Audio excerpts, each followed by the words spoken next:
de la radio Futur Média. Il est midi et c'est l'heure du grand journal. Antoine Diouf. Voici le sommaire. L'ancien ministre des Sénégalais de l'extérieur s'oppose à l'augmentation du nombre de députés en faveur des Sénégalais de l'extérieur. D'après Abdou Malal Diop, cette loi va créer des problèmes chez nos compatriotes vivant à l'étranger. Les commissions d'inscription pour l'obtention de la carte nationale d'identité biométrique CEDEAO, toujours envahies par les citoyens. À Dakar, à Plateau, l'on réclame plus de commissions. Le durcissement des peines pour décourager les agresseurs. Le président de la République en a parlé dernièrement dans son discours du 31 décembre. Mais selon certains spécialistes de ces questions, il faut miser sur l'éducation et la sensibilisation. Et puis les panafricanistes se mobilisent contre le franc CFA. Ils ont mis sur pied un front contre le franc CFA. Le front contre le franc CFA donc insiste sur la nécessité pour les 15 pays de la CEDEAO concernés, ou les 15 pays concernés, de se défaire du CFA, considéré comme une monnaie post-coloniale. L'actualité internationale, les titres. Sornana Tambaye, bonjour. Bonjour Antoine Diouf. Le nord du Burkina Faso en proie à des violences depuis quelques jours.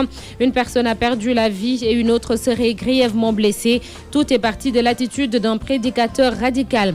En République démocratique du Congo, le climat politique loin d'être détendu. Quelques jours après la signature d'un accord, un opposant a été convoqué par la justice pour avoir insulté le président Kabila. L'actualité des sports, les titres. Bonjour Malal Junior Diagne. Bonjour Antoine. Nous démarrons avec la CAN 2017, durée de préparation de la Coupe d'Afrique des Nations de football. Le sélectionneur national du Sénégal dénonce la petite période.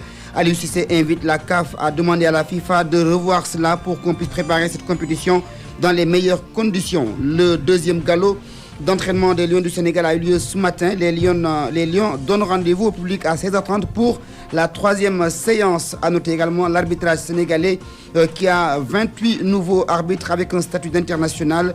Les diplômes ont été remis par les responsables de l'arbitrage du Sénégal. À suivre la chronique du mardi, Papa Sambakan. Point de vue sur l'augmentation du nombre de députés de 150, l'on passe à 165 parlementaires. Débat vers 12h30. Bienvenue à toutes et à tous.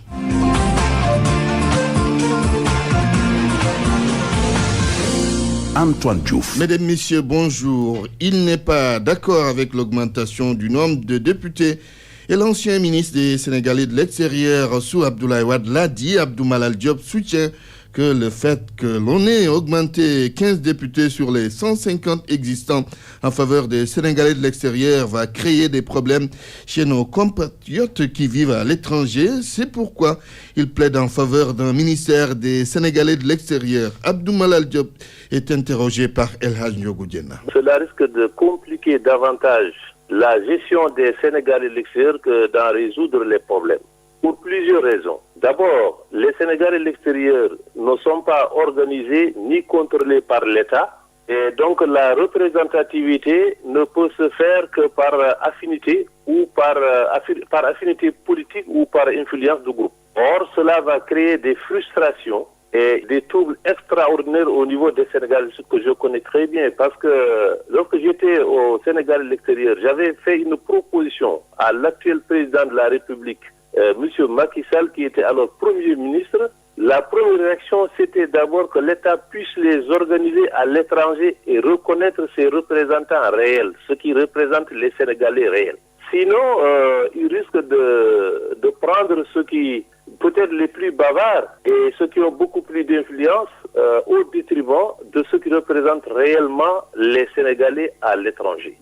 Moi, j'aurais proposé que le président de la République puisse créer un poste des Sénégalais fort, un ministère fort. C'est-à-dire qu'il ne soit pas affaibli par le ministère des Affaires étrangères. Donc, vous n'êtes pas pour l'augmentation du nombre de postes de députés attribués aux Sénégalais de l'extérieur?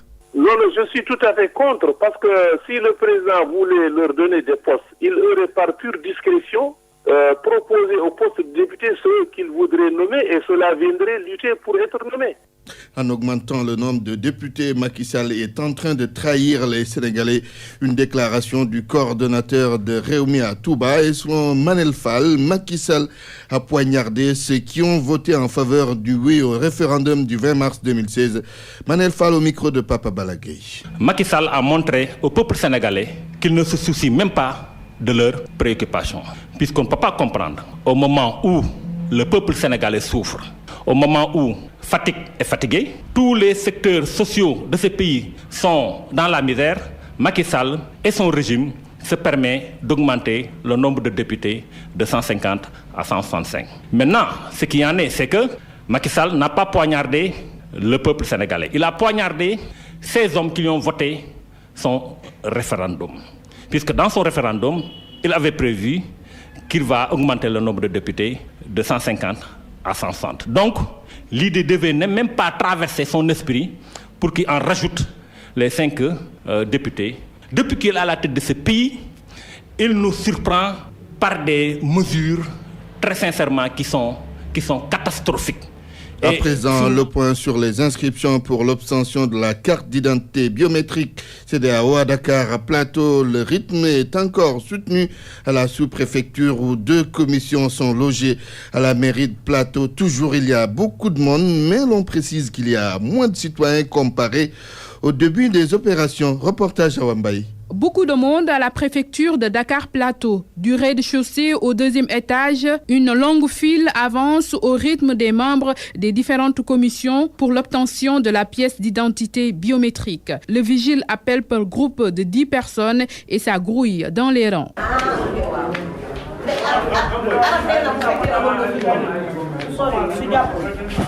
Saninké Koulibaly est le président de la commission et son constat, le rush est toujours là. Le rythme est toujours soutenu comme le début.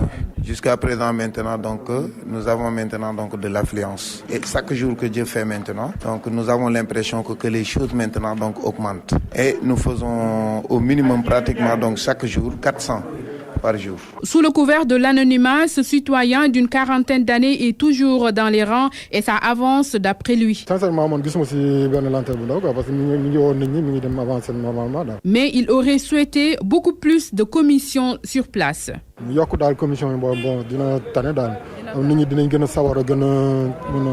Autre lieu d'inscription, la mairie de Dakar Plateau sur l'avenue Faidherbe. Une 50aine de personnes attendent de disposer d'un numéro. Ndaye Faye en fait partie. Depuis 5 heures du matin. À l'intérieur, une longue file longe le couloir. Au bout, la salle d'inscription. Diosignan est membre de l'une des commissions. Apparemment, il n'est pas dépassé par la forte présence de personnes sur place. Pour lui, ce n'est plus le rush qu'on a vu au début des opérations. Comme vous l'avez vu, ça se passe bien. Alors, il n'y a plus de rush. Les gens viennent comme à l'accoutumée. Mais ici, au niveau de la préfecture, de la mairie de Plateau, ça se passe bien. Et on a 2 commissions aussi.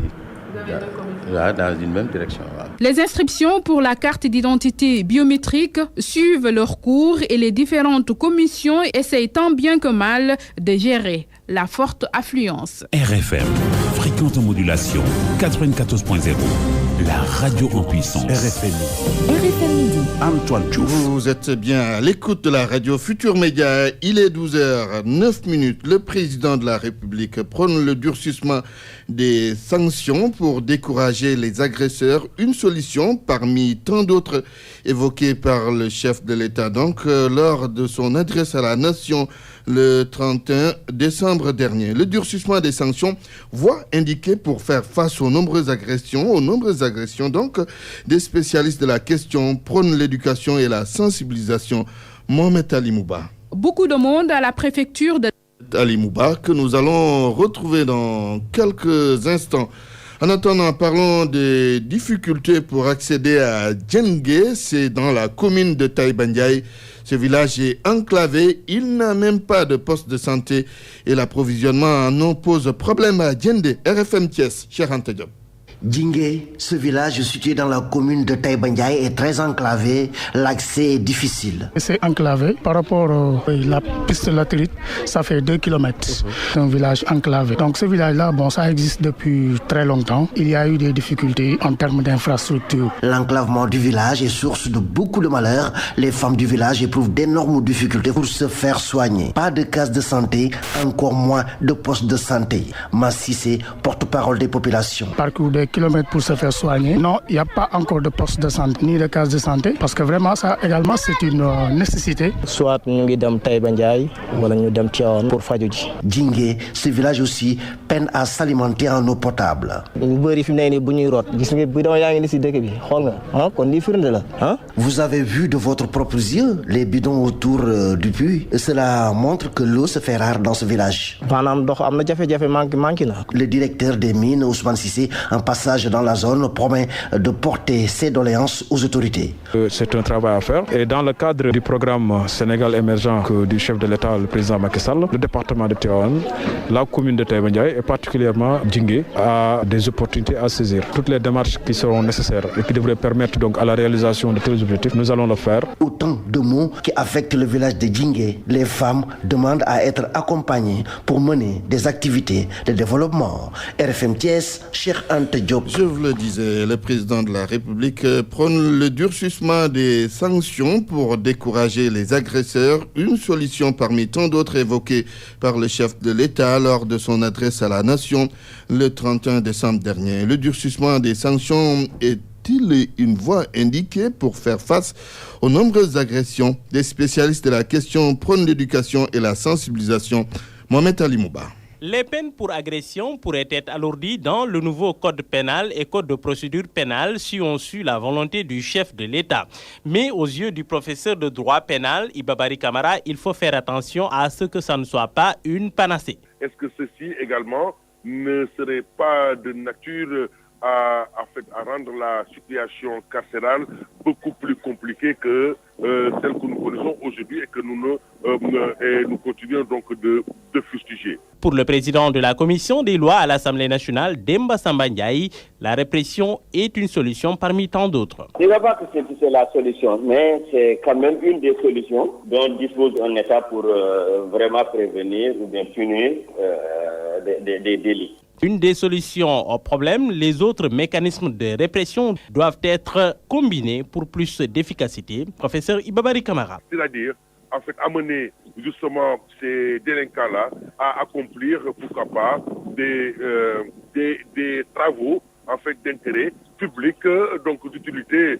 Moi, je crois qu'il faudrait voir dans ce sens-là, même s'il faut à ce niveau-là endurcir donc les peines, ça serait encore mieux. Demba Samba Ndiaye lui emboîte le pas. Parce que nous avons des pays où il y a la peine de mort, mais malgré tout, chaque jour, il y a des meurtres. Mais je pense que la meilleure solution réside toujours. Moi, je suis enseignant, je suis éducateur, et je pense que c'est dans l'éducation, d'abord que réside la solution la plus efficace. Maintenant, un État est obligé quand même de mettre en place des mécanismes de répression. Dans le code pénal et code de procédure pénale en gestation, les peines alternatives de prison, en tout cas, figurent en bonne place. Les agressions sont devenues monnaie courante dans le pays et se soldent souvent par mort d'homme. C'était un des titres de ce journal. Les panafricanistes se mobilisent contre le franc CFA. Ils ont mis sur pied un front contre le CFA. Ce front organise une journée internationale de mobilisation samedi prochain, le 7 janvier. Et dans un communiqué, les initiateurs annoncent que la manifestation va se dérouler de Paris à Dakar en passant par Abidjan, Ouagadougou, Londres et Bruxelles. Ici au Sénégal, il est prévu un rassemblement à la place de l'Obélisque et une conférence à l'université Hassan Sek de Ziguinchor. Le front contre le franc CFA insiste sur la nécessité pour les 15 pays concernés de se défaire du CFA considéré comme une monnaie post-coloniale. RFM. L'actualité internationale.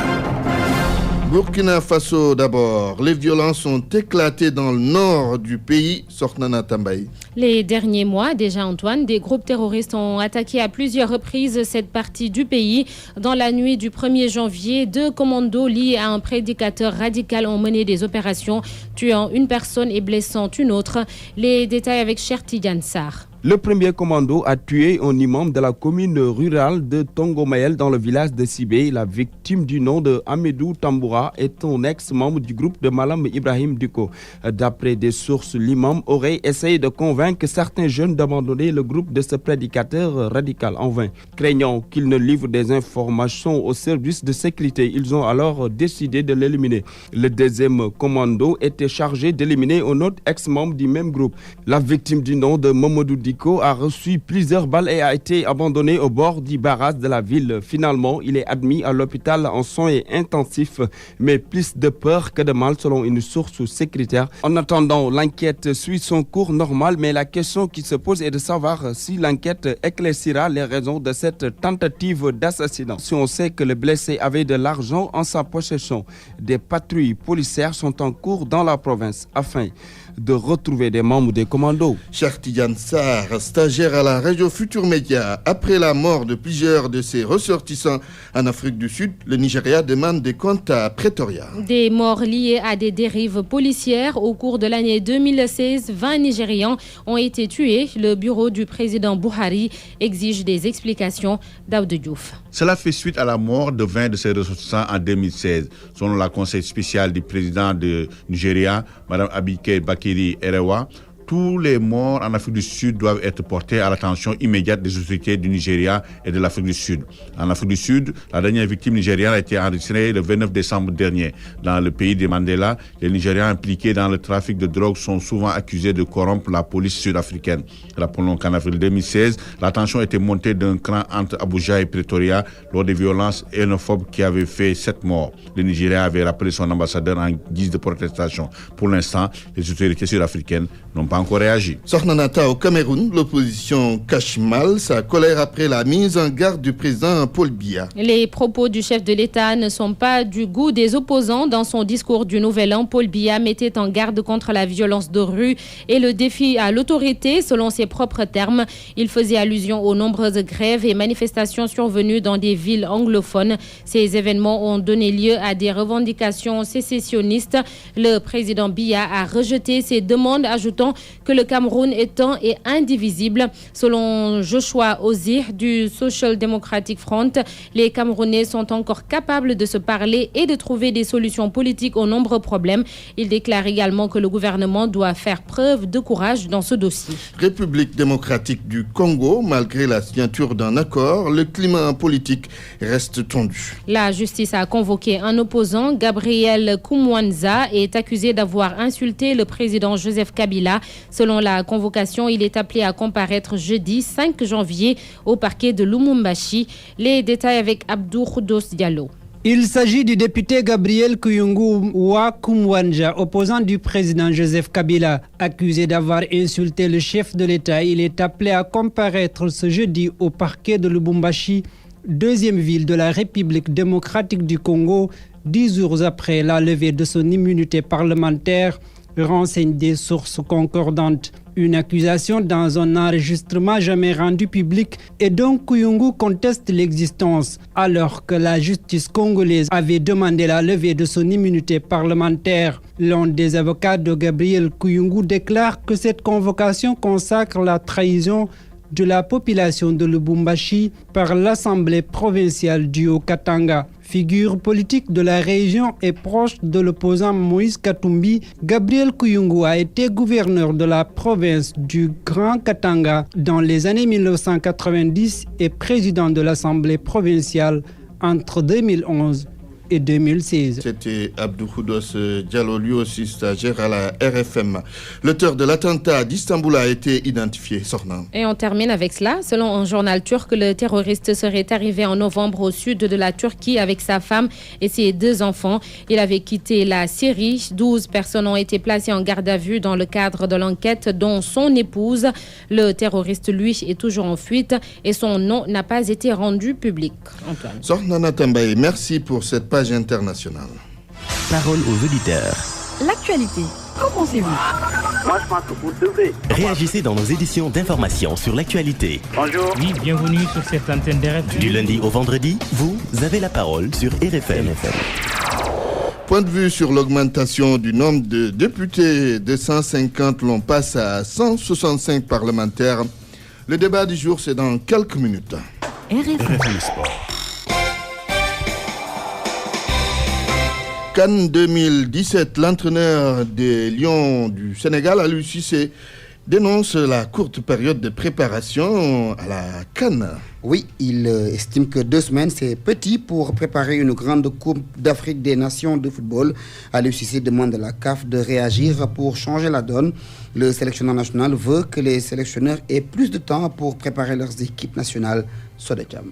La plupart des équipes nationales africaines ont une courte durée pour la préparation d'une Coupe d'Afrique des Nations. C'est désolant, selon le sélectionneur national du Sénégal. Aliou Cissé lance un appel à la Confédération africaine de football à revoir la durée de préparation. En réalité, vous savez, en équipe nationale, surtout les équipes nationales, en tout cas africaines, on n'a pas beaucoup le temps de préparer nos compétitions. Et c'est ce qui est dommage. Et je pense qu'aussi, à ce niveau-là, il faut que notre confédération arrive, comme on s'appelle, à imposer un petit peu sa façon de faire. Parce que quand on prépare, en tout cas, une CAN, une compétition de ce niveau-là, ça aurait été bien d'avoir ne serait-ce qu'au minimum 15 jours de préparation. Et aujourd'hui, on n'en a pas. On a un maximum peut-être une semaine à 10 jours. Les Lions ont entamé leur préparation pour Gabon 2017 à 13 jours de leur première sortie face à la Tunisie. Mais pas de panique, Aliou Cissé rassure. Nous allons nous adapter et en tout cas faire ce qu'il faut pour bien préparer surtout notre premier match contre la Tunisie qui sera vraiment un gros match. Le coach Aliou, très optimiste pour sa première CAN en tant que sélectionneur, invite les joueurs à mouiller le maillot comme ils l'ont fait jusqu'ici avec un parcours sans faute lors de la phase éliminatoire. Sodacham, ils sont toujours 14 les Lions présents dans la tanière pour démarrer cette préparation. Ce matin, ils se sont entraînés à 10h au stade Léopold Sédar Senghor. Une autre séance d'entraînement est prévue à partir de 16h30, une séance ouverte au public. Les joueurs, la fédération et les membres du staff technique invitent les supporters à venir nombreux au stade Léopold Sédar Senghor pour supporter et galvaniser les Lions. 28 arbitres sénégalais ont obtenu le diplôme de juge international. Ils ont reçu leur diplôme hier. C'était donc à l'occasion d'une cérémonie officielle organisée par la Direction nationale de l'arbitrage. C'était au stade Léopold Sédar Senghor. Et pour Amadou François Gueye, responsable des arbitres du Sénégal, cela montre que les hommes en noir sont donc de bonne qualité et qu'ils arrivent à représenter dignement le Sénégal à travers le continent. Amadou François Gueye que nous écoutons. Les arbitres que vous voyez ici, c'était pendant l'ouverture, ils ont été formés depuis la base. Ce n'est ni la FIFA, ni la CAF qui les a formés. C'est dans leur pays qu'ils ont été formés. Et la FIFA, comme la CAF, ne récupère que des produits finis. Ces arbitres que vous voyez aujourd'hui, c'est des produits finis. Voilà pourquoi la CAF, comme la FIFA, les récupère. Mais le travail se fait à la base. Les arbitres sont au nombre de 28. Nous avons 6 arbitres hommes au centre et 7 arbitres assistants hommes. Nous avons 3 arbitres femmes et 4 arbitres assistantes femmes. Au Big Soccer, nous avons 4 arbitres. Au futsal également. Pourquoi? On avait toujours 2. Mais depuis quelques années, nous fournissons les meilleurs arbitres, aussi bien en futsal qu'en Big Soccer. Voilà pourquoi la FIFA a pensé nécessaire nous octroyer encore d'autres arbitres. Nous avons demandé d'inscrire d'autres arbitres sur la liste, ce que nous avons fait. C'est pourquoi maintenant nous avons 4 cartes, ce qui fait 8 arbitres. Comment analysez-vous que le Sénégal ait 3 arbitres convoqués pour la phase finale de la Coupe d'Afrique des Nations de football? C'est rare de voir des arbitres d'un même pays, 3 arbitres d'un même pays, officier dans un tournoi de la CAF ou de la FIFA. Et ça fait presque la 2e année que nous avons cette chance d'avoir un trio pour officier encore à la CAN. Et Inch'Allah, ce même trio, si tout va bien, est pressenti même pour être présélectionné pour la Coupe du Monde. Nous allons finir maintenant avec les championnats d'Angleterre avec les derniers matchs de la 20e journée. Ce soir, Bournemouth reçoit l'équipe d'Arsenal. Swansea joue contre Crystal Palace. Stoke City de Mambiram Diouf défie l'équipe de Watford. Merci Malal Junior Diagne. RFM, la chronique du jour. C'est la chronique de Papa Sambakan. Je vais aujourd'hui, chers auditeurs, vous entretenir, après vous avoir souhaité une bonne année, bien sûr, et au pays une prospérité partagée par tous, d'un problème de santé publique. Ça ne va pas le paraître au début, mais on va y venir. Ça ne va pas le paraître parce que je vais commencer par parler de contrefaçon ou, tout au moins, d'imitation douteuse sur le produit de consommation qui m'interpelle. Il s'agit du café Touba, produit de grande consommation par excellence dont le succès commercial a fait dire il y a quelques années à une télévision française qu'il menaçait l'hégémonie du Nescafé sur le marché sénégalais. Évidemment, quand le regretté Serigne Abdoulahat lançait le café Touba, dont la composition, 90% de café et 10% fait dans des proportions différentes de graines de sélim, djar en wolof, de clous de girofle, kharampolé dans la langue de Kocc toujours, le khalife général des Mourides d'alors n'avait pas de préoccupation commerciale et concurrencer Nescafé était le dernier de ses soucis. D'ailleurs, je ne crois pas que la commercialisation massive de ce produit hors du contrôle de Touba lui ait rapporté le moindre sou. Il avait d'autres préoccupations. Silopia aethiopica, nom scientifique de la graine de sélim, Syzygium aromaticum, celui du clou de girofle, ne sont pas des éléments nutritifs médicalement neutres. Ils ont des effets médicamenteux, bénéfiques, connus. Et c'est pour ces bienfaits-là qu'on les a fait entrer dans la composition de ce qui deviendra le café Touba. L'histoire nous apprendra que c'est le fondateur du mouridisme lui-même, Serigne Touba, de retour d'exil du Gabon, qui a ramené cette recette et en a vulgarisé la fabrication et la consommation quasiment ritualisée dans sa communauté. Une consommation presque en autarcie, avec rites, croyances et mythes. Une longue histoire qui dépasse le cadre de cette chronique. Baïlahat, le réformateur, choisit de mettre à la disposition d'une communauté mouride grossissante et de plus en plus urbanisée, le breuvage bienfaisant. Aujourd'hui, le succès de ce café est tellement foudroyant qu'il fait vivre dans le commerce formel comme informel des milliers de gens, avec moult risques sur l'hygiène et la santé publique. Ceci étant le fait principalement du commerce informel. Mais évoquons d'abord la question de la contrefaçon et des imitations douteuses dont est fautive l'industrie alimentaire détenue majoritairement par la communauté sénégalo-libanaise. Dans ces mini et supermarchés qui essaiment dans Dakar, on trouve des conditionnements semi-industriels de café Touba. Même les grandes chaînes de distribution françaises qui ont rué sur Dakar, en prévision certainement de l'entrée en vigueur des APE, en assortissent leurs rayons. Leurs fabricants, ces industriels locaux, ne payent même pas de royalties à Touba, qui ne leur en réclamera sûrement pas. Vérification faite, un seul de ces conditionnements indique la teneur en café, 91,7%, graines de sélim, 8,9%, clous de girofle, 0,1%. Et cette dernière est fabriquée où on ne l'attendait pas, à Touba. Respect du consommateur et indication utile pour la santé. Mais le plus grave n'est pas là. Il est dans la prolifération des points de vente informels où les informations alarmantes dont nous disposons appellent une veille sérieuse des autorités pour préserver la santé publique. Au lieu de café, des inconscients torréfient du mil et même du riz auxquels sont ajoutés sélims et girofles pour fabriquer un breuvage. Plus grave, l'ajout de bicarbonate de sodium redonnant du goût à une préparation affadie, la pratique serait devenue courante chez nombre de vendeurs. Le café Touba classique, celui dont la composition a été donnée tantôt, a fait l'objet de nombreuses mises en garde déjà diffusées par la presse de médecins qui en recommandent une consommation modérée. Excessive, elle ferait baisser la tension. Alors, ces mélanges détonnants des informels et ces autres des industries sans indication de la teneur en ceci ou en cela appellent bien évidemment notre vigilance et certainement l'intervention de la puissance publique. RFM, la presse du jour. Presse du jour, Mohamed Ali Mouba, bonjour. Bonjour. Le vote de la loi portant hausse du nombre de députés à partir d'hier. Notez-le, le Sénégal ne compte plus officiellement 150 députés, mais 165. La nouvelle disposition entre en vigueur dès la prochaine législature. Note Le Soleil qui souligne en première page que ces 15 nouveaux députés sont affectés à la diaspora. Attribution de 15 députés à la diaspora. Le forcing de Macky Sall fait observer le journal Enquête qui constate que le chef de l'État a pris de court l'opposition qui n'a vu que du feu. Du coup, coup, discorde entre pouvoir et opposition, soupire le journal. 6 heures de débat houleux entre opposition et majorité, rapporte Vox Populi. L'Assemblée de la discorde insiste pour sa part l'Observateur.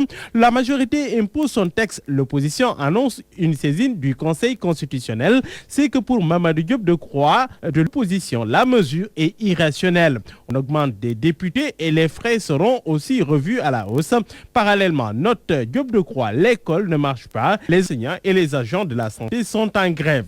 La série de réactions se poursuivent dans le journal L'Observateur avec Moubarak Lo qui assure que la masse salariale des députés va augmenter de 10%. Un excès, regrette Mohamedou Modj du Forum civil. Des calculs politiques analysent l'enseignant-chercheur en sciences politiques, professeur Moussa Diaw. L'enjeu est avant tout électoral, assure-t-il. Le président Sall sait que son parti a beaucoup de militants à l'extérieur. Un clin d'œil donc. Le tonton national qui se poursuit fulmine Fadel Barro, le coordonnateur de Yanama. Titre de Réumi Quotidien, encore des fainéants à entretenir. Les députés des mange-milliards. Macky tue le consensus, soupire Sud Quotidien. L'opposition veut saisir les 5 sages pour casser la loi, avertit le Quotidien. Dans un commentaire intitulé Sans scrupule, Al-Kham de Vox Populi écrit « Quand on a les coudées franches, on ne s'encombre pas de fioritures pour faire ce que l'on veut, surtout quand on n'a pas de scrupules. » Ce qui semble être bien le cas de ce pouvoir-là, parce que figurez-vous, souligne le biétiste, qu'avec la majorité mécanique, ils font la pluie et le beau temps. La pluie quand cela leur chante, le beau temps quand cela leur passe par la tête. Mais nos amis députés n'en sont pas à leur première performance. Non content de saigner Gourgourlou pour nourrir 150 députés, le nouveau pouvoir se remet sans scrupule sur la bête. Tonton national oblige. Le seul ennemi vitupère pour sa part sucré-salé du quotidien est que si l'on introduit des textes pour satisfaire un groupe de copains, on n'est jamais sûr de n'oublier personne. Crise en Gambie, le dictateur aurait-il capitulé? En tout cas, notre Réumi Quotidien Yaya Jammeh serait exilé en Guinée-Conakry. Jammeh la fuite se demande à une la tribune. Des informations font état, rapporte le journal, de l'exil du président gambien. On l'aurait aperçu dans un cortège de Alpha Condé. En fait, le confrère exploite une information donnée par le journaliste Adama Gaye sur sa page Facebook, assurant que la BBC a confirmé l'information. Sur un tweet, le journaliste de la BBC dément cette nouvelle. Il affirme avoir été mal interprété. En clair, il assure n'avoir jamais parlé de fuite de Yaya Jammeh. En tout état de cause, en Gambie, les radios privées n'émettent plus. Le dictateur souligne l'AS a fermé 3 radios privées. Selon Sud Quotidien, Yaya Jammeh a envoyé des agents des services de renseignement pour faire cesser les programmes de ces radios. Dimanche dernier, ce à quelques jours de la fin de son mandat qu'il refuse de lâcher. Sport football CAN 2017, premier galop d'entraînement des Lions du Sénégal à Léopold Sédar Senghor. 14 Lions ont répondu à l'appel d'Aliou Cissé, annonce Stade Quotidien. 9 sont attendus dans les prochains jours. En fait, Aliou Cissé va démarrer avec 14 jours, souligne pour sa part le journal Le Soleil. Selon le journal L'Observateur, 14 Lions au premier galop en attendant les Anglais. L'Observateur donne la parole à Cheikh Ndoye, celui-ci de dire on ne va pas à la CAN pour du tourisme. Bonne lecture à tous. Point de vue. Regard croisé sur l'actualité du jour. Point de vue sur l'augmentation du nombre de députés de 150, l'on passe à 165 parlementaires. La loi est passée hier à l'Assemblée nationale et vous avez la parole. Parole aux auditeurs. L'actualité, qu'en pensez-vous? Moi, je pense que vous devez. Réagissez dans nos éditions d'information sur l'actualité. Bonjour. Oui, bienvenue sur cette antenne d'RFM. Du lundi au vendredi, vous avez la parole sur RFM. Le premier intervenant, c'est Ababakar Ba. Bonjour Ababakar. Bonjour Antoine. Ancien député à l'Assemblée nationale, membre du parti Les démocrates réformateurs ISL. Qu'est-ce que vous pensez de l'augmentation du nombre de députés? Cette augmentation, je dirais qu'elle est inopportune. Pourquoi? Mais surtout, elle est de trop. Elle est inopportune parce que au moment où nous parlons, les députés n'ont pas bonne presse. Et la préoccupation devrait être d'abord de donner suffisamment de moyens aux députés pour qu'ils puissent travailler convenablement pour les populations. L'autre question, c'est que cette augmentation, cette loi, est une loi anticonstitutionnelle parce que elle amène une rupture d'égalité. Je m'explique. ces 15 députés qui ont été augmentés seront rajoutés aux députés qui seront élus sur la liste majoritaire. Et il y a une différence d'approche entre les députés qui seront élus au Sénégal et les députés de l'étranger.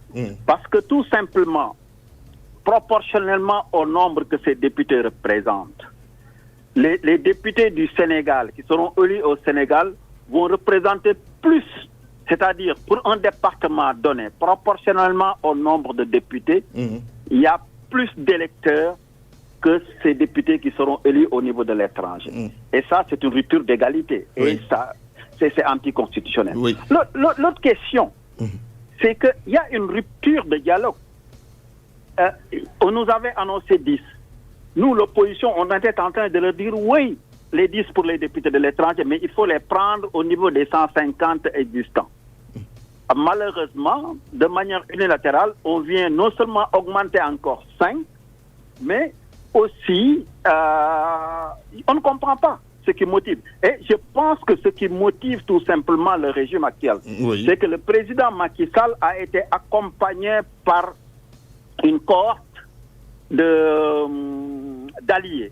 Et c'est parti. Il sait maintenant qu'il ne représente plus grand-chose au niveau de l'échiquier politique. Je fais référence au PS, je fais référence à l'AFP, ainsi de suite. Et lui, sa préoccupation, c'est non seulement d'avoir une majorité à la prochaine élection, mais d'avoir une majorité à pair au sein de l'hémicycle. Je pense que c'est une politique politicienne qui motive le président de la République Macky Sall pour augmenter de 15 encore le nombre de députés. Mais ces députés sont destinés à la diaspora. Mais au-delà de tout ça, vous dites qu'il fallait rester à 150 députés, n'est-ce pas? Tout à fait. Oui, si le député n'a pas bonne presse, est-ce que c'est lié au manque de moyens ou bien c'est lié au fait que le député n'assume pas la mission pour laquelle il a été élu? Parce que techniquement, il y a deux choses. Techniquement, le député n'a pas les moyens d'assumer pleinement. Parce que les députés... Avec tous les moyens dont il dispose? Non, moi, ces moyens-là, il faudra les relativiser. Le député est payé 1 300 000 avec un véhicule. Mais ce n'est pas ça qui est important. Ce qui est important, est-ce qu'il a les outils nécessaires pour pouvoir initier des lois? Au Sénégal, le député ne peut pas initier une loi d'incidence financière. C'est pas possible. Et malheureusement, au niveau de l'hémicycle aussi, moi j'ai été député. En général, si tu prends les 150 députés qui sont à l'Assemblée, il n'y a que 20 qui travaillent correctement. Et je pense que c'est à cela qu'il fallait s'attaquer pour demander, pour permettre aux députés de pouvoir travailler convenable. Malheureusement, on en rajoute et ce ne sera pas efficace. Ce sera des dépenses de trop qui ne seront pas efficaces. Très bien. Merci en tout cas à Babacar Ba, ancien député à l'Assemblée nationale, membre du parti politique Les Démocrates Réformateurs Yessal.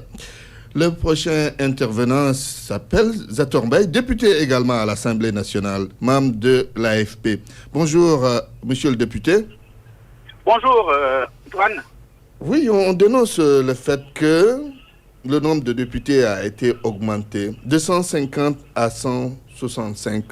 Était-il opportun d'augmenter le nombre de députés? Alors, je voudrais profiter de ce moment pour présenter mes vœux meilleurs à vous d'abord, à la radio, mais également à tous nos concitoyens sénégalais. Oui. Alors, juger de l'opportunité de l'augmentation de ces députés dépend de plusieurs agrégats.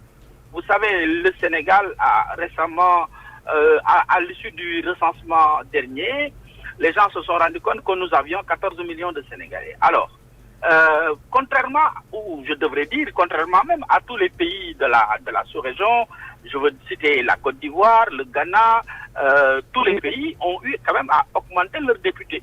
Il ne faut pas oublier que... Oui, mais est-ce que c'est une raison pour que le Sénégal augmente le nombre de ses députés? Vous savez, le premier axe d'un député, sa première mission, c'est une mission de représentation. Un député au Sénégal représente 93 000 personnes. Un. Deuxième aspect, c'est un rôle de contrôle de l'exécutif, c'est un rôle de vote de loi. Est-ce que ce rôle est pleinement assumé? Vous savez, aujourd'hui, la diaspora dans son entier a été découpée en départements. Tous les députés au Sénégal sont attachés en 8 départements exactement. Alors, tous les députés au Sénégal sont attachés à un territoire qui s'appelle un département. Les députés sont élus sur la base d'une liste majoritaire. Alors, revenir pour dire que maintenant c'est une disproportion par rapport aux députés de la diaspora, ce n'est pas exact.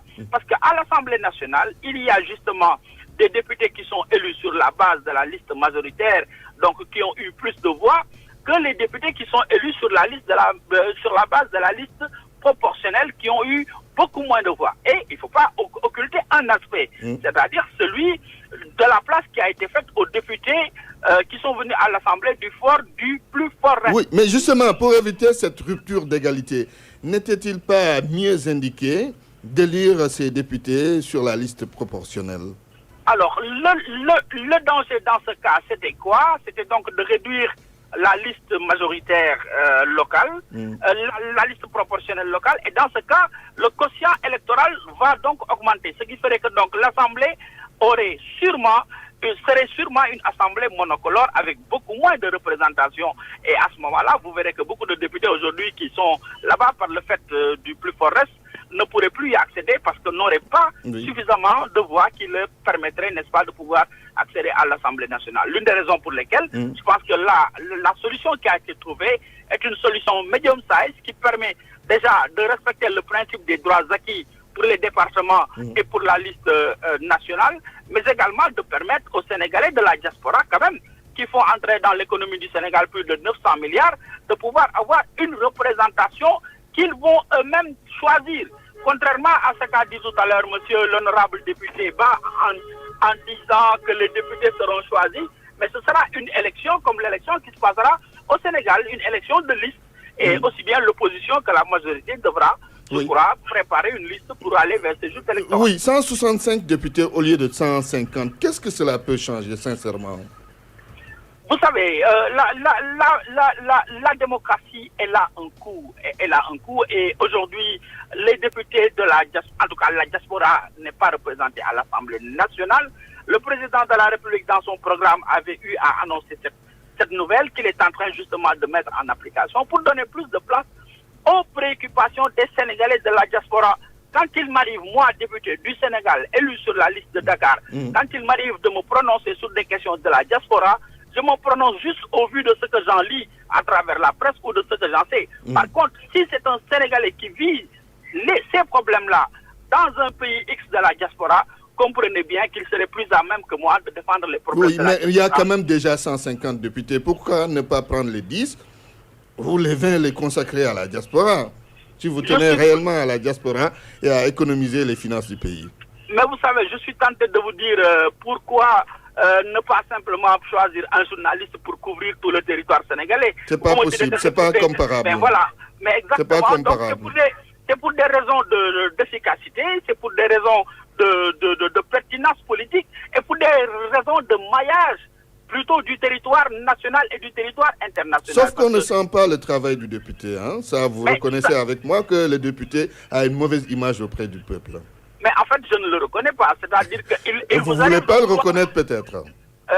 Antoine, il vous arrive de vouloir jeter le député en pâture, mais moi, Zator, député de l'Assemblée nationale, je n'accepterai jamais que vous, en tant que journaliste, que vous soyez plus utile à la société que moi. Je ne l'ai pas dit, en tout cas. Je crois que le rôle du député aujourd'hui est un rôle circonscrit, un rôle qui se limite à faire son travail comme il le fait. Au-delà des plénières, il y a un rôle de terrain que le député est en train de faire. Au-delà du terrain, il y a un rôle de portage politique des politiques publiques au niveau de leurs différents départements. Et je crois que les députés au Sénégal méritent beaucoup plus de respect et beaucoup plus d'égards. Très bien. En tout cas, il y a beaucoup de retard à l'Assemblée nationale. Peu de députés sont présents quand on vote certaines choses qui sont utiles, alors qu'ils devaient être présents à l'hémicycle, n'est-ce pas? Ça, c'est un fait, non? Merci en tout cas, monsieur l'honorable député Zator Mbaye, membre de l'AFP. La météo, avant de boucler, le ciel sera dégagé sur l'ensemble du pays, à l'exception de quelques passages nuageux qui seront notés par endroits en début de soirée sur le nord-ouest. La chaleur diurne va persister sur la majeure partie du pays, malgré une légère abaisse des températures qui sera notée sur le nord du pays. Les pics de température qui seront observés par endroits sur le centre et l'est du pays vont osciller autour de 35 degrés. La fraîcheur nocturne et matinale sera plus ressenti sur l'ensemble du pays, notamment sur la zone nord comme Saint-Louis-Podor, Matam et Linguère, et localement sur le sud comme Kolda, où la température minimale attendue sera de 15 degrés. Fin de cette édition. Voici le rappel des titres.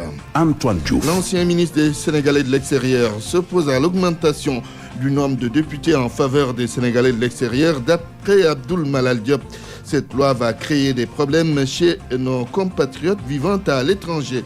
Les commissions d'inscription pour l'obtention de la carte nationale d'identité biométrique CEDEAO, toujours envoyées par les citoyens à Dakar, à Plateau, l'on